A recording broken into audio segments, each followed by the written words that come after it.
I am the Tofu Golem. Please enjoy the video. You begin by opening Excel and creating a clear workbook structure because consistent inputs reduce cleanup later.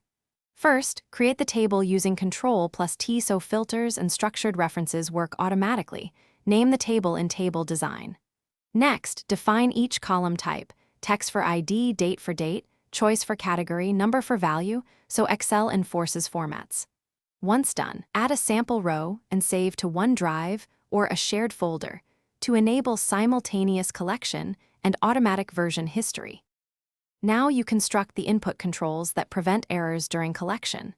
Set data validation lists for category and numeric rules for value with clear input messages so users know constraints. Then apply conditional formatting to highlight missing or out-of-range values, which gives instant visual feedback. Create a separate data entry sheet that references the main table. This keeps raw data clean.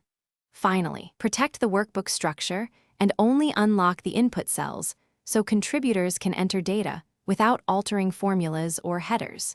Finish by automating and verifying the workflow so collection scales. Use Power Query to append incoming CSVs or sheets and to transform data automatically, or create a small macro for repetitive cleanup.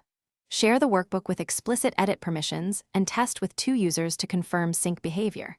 If conflicts appear, make sure to check OneDrive version history and resolve duplicates. If things go wrong, run Excel's error checking, undo recent steps, and restore a previous version.